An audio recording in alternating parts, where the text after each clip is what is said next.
In the South India state of Andra Pradesh, children who only weeks ago were bonded labourers celebrate a first experience of freedom. They owe it to an organisation known as the Mamvidi Foundation, run by University Professor Shantha Sinha. In 3 years, it's freed 7,000 children from work like this. The stone-breaking quarry at Gandipet, outside Hyderabad, is literally across the road from one of the camps where MVF cares for the youngsters it's freed. A stark challenge to all that Sinha and her 400 volunteers stand for. Agencies say over 55 million children in India are labourers. The government says 17 million. MVF says all child labour should be outlawed. MVF volunteers like Nagesh Babu approach those in charge of the child workers and try to persuade them to let the children go. The volunteers are often threatened, sometimes beaten up. In this case, Nagesh is simply ignored. Indian children are put to work in every kind of agricultural activity.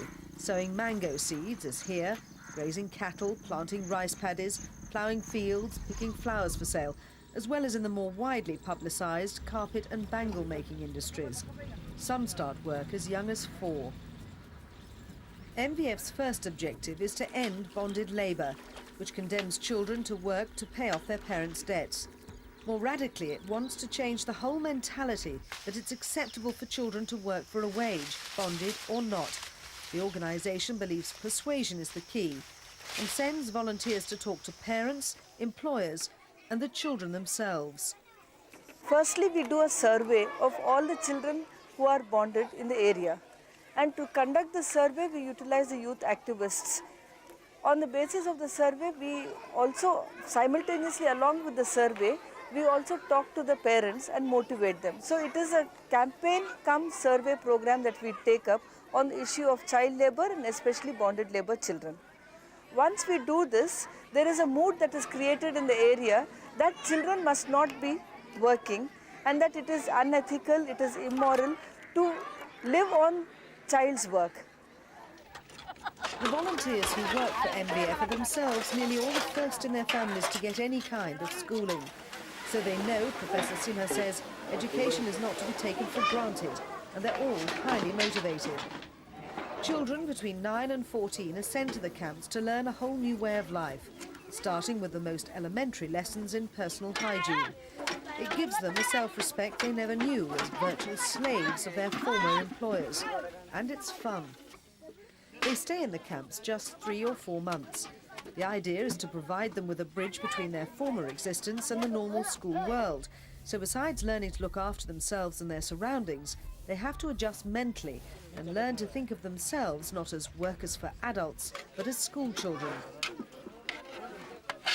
Financial support comes from international agencies like the United Nations Children's Fund and the Indian government. But MVF's approach to the work is all its own, based on the conviction that children have a right to go to school. In the classroom too, MVF has its own approach. Conventional textbooks are not used here. These children are learning to read and write years later than others, and against the quite different background of often hard labour.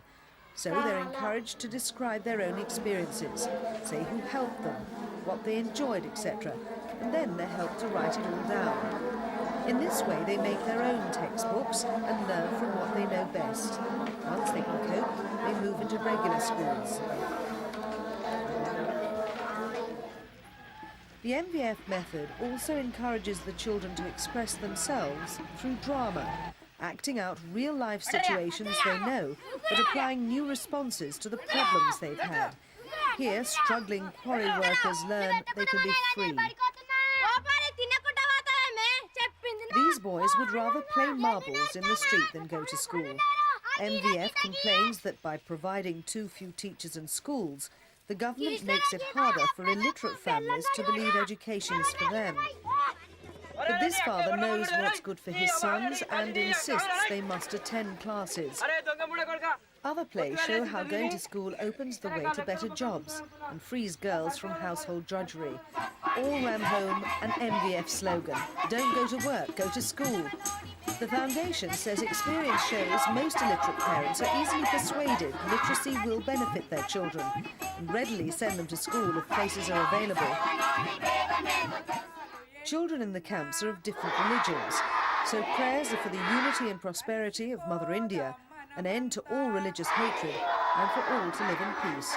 Like everything else in the camps, the prayers are in the state language, Telugu. In 1 month this year in Andra Pradesh, MVF rescued 1,200 children like these from bonded labour. It was their biggest release yet. But the state still has India's highest total of bonded child labourers, most of 2 million at a conservative estimate. At her Hyderabad headquarters, Professor Sinha says there's still a long way to go, all uphill, but she sees encouraging signs. Initially, there was a lot of resistance to the work that we did, mainly from the employers. There were even threats of physical assault on youth volunteers. We were even attacked. But I think now that phase is gone, and since there has been some consensus built on the issue of child labour, we are no longer facing this kind of a resistance from the employers. In one of the MVF camps, a freed boy dances to a local hit tune.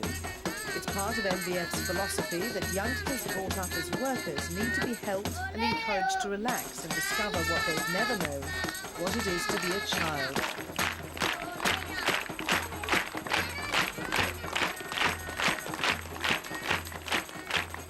It vividly illustrates another of MVF's key slogans.